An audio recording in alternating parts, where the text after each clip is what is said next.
আমি মনে করি একটা শিশুর হাসি পৃথিবীর সমস্ত সম্পদের চেয়ে মূল্যবান। তাই তো আমার মেয়ের মুখের হাসি ফোটানোর জন্য তার আবদার পূরণ করলাম।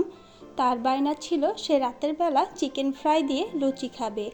একদিন আমাদের সাথে ঘুরতে গিয়ে বাইরে খেয়েছিল, তার নাকি ভালো লেগেছে। সে আমাকে বলল বানিয়ে দিতে। হ্যালো এভরিওয়ান, আসসালামু আলাইকুম। আশা করছি সবাই ভালো আছেন। আলহামদুলিল্লাহ, আল্লাহর রহমতে আমরাও ভালো আছি। ফ্রিজ থেকে মুরগিটা নামিয়ে পানিতে ভিজিয়ে রেখে দোকানে চলে আসলাম। লুচির জন্য আটা কিনতে আসলাম। ঘরে আটা ছিল না, তাই দোকানে এসে দোকান থেকে আটা নিয়ে গেলাম। আমার মেয়েটার পরীক্ষা ছিল, সে ঘরে বসে বই খাতা নিয়ে ব্যস্ত ছিল। আমার ছেলেটাকে ঘুম পাড়িয়ে দিয়েছি। রান্নাঘরে এসে খাবারটা বানিয়ে নিচ্ছি। আমি মুরগিটাকে ভালোভাবে কেটে নিয়ে পরিষ্কার পানি দিয়ে ধুয়ে নিয়েছি। এখন পাটার মাঝে মুরগিটা রেখে হালকা করে একটু ছেঁচে নিচ্ছি, যাতে মুরগিটার ভিতরে মশলাগুলো ভালোভাবে ঢুকে যায়। এই যে মুরগিটা ছেঁচে নেওয়া শেষ করে এখানে কয়েকটা কাঁচামরিচ নিয়েছিলাম। কাঁচামরিচটাকে বেটে মুরগির মাঝে ভালোভাবে মেখে নিয়েছি।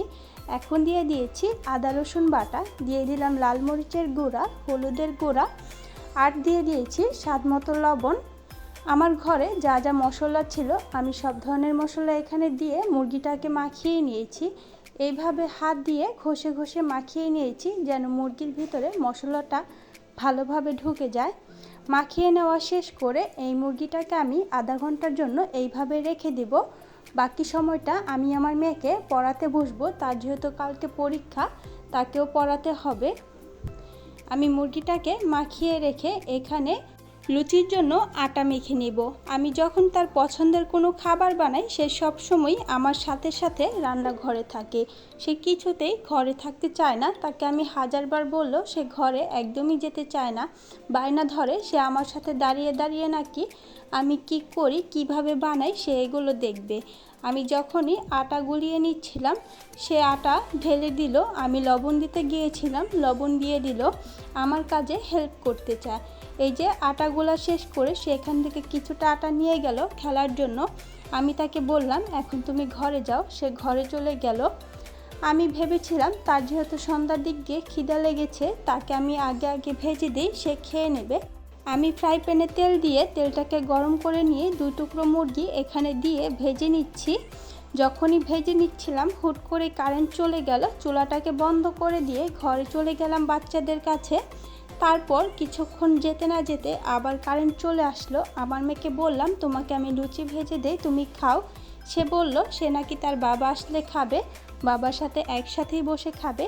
তাই আমি মুরগিটাকে নামিয়ে রেখে দিয়েছিলাম। অনেকক্ষণ পর যখন তার বাবা আসার সময় হলো, তখন আমি রান্নাঘরে গিয়ে মুরগিটাকে আবারও ভেজে নেওয়া শুরু করে দিলাম। আমার হাজব্যান্ড বাসায় চলে এসেছিল, সে বাচ্চাদেরকে নিয়ে ঘরে ছিল, আর আমি এখানে রান্নাঘরে কাজ করছিলাম।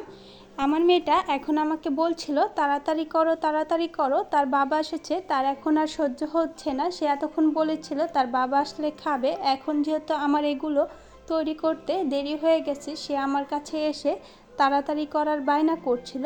এই যে তার সাথে সাথে তার ভাইও চলে এসেছিল। আমি আমার ছেলেটাকে আবারও রুমে দিয়ে এসেছি তার বাবার কাছে। রুমে দিয়ে এসে এগুলোকে ভেজে নেওয়া শেষ করে এখন লুচি বেলে নিচ্ছিলাম। আমি এক পাশে লুচিগুলো বেলছিলাম আর অন্য পাশে লুচিগুলোকে ভেজে নিচ্ছিলাম। আমি যখন লুচিটা দিয়েছিলাম তখন তেলটা এখনও গরম হয়নি, তাই লুচিটা ফুলেনি। এমনিতে লুচিগুলো মাশাআল্লাহ ভালোই ফুলেছিল। সবগুলো লুচি ভেজে নেওয়া শেষ করে সবাই একসাথে বসে খাবার খেয়ে নিলাম। আজকের ভিডিওটা ছিল এই পর্যন্তই। আশা করছি ভিডিওটা আপনাদের কাছে ভালো লেগেছে। ভিডিওটি ভালো লেগে থাকলে একটি লাইক দিয়ে দেবেন। আমার চ্যানেলে নতুন হলে চ্যানেলটিকে সাবস্ক্রাইব করে দিবেন। সবাই ভালো থাকবেন, আমার পরিবারের জন্য দোয়া করবেন। আল্লাহ হাফেজ।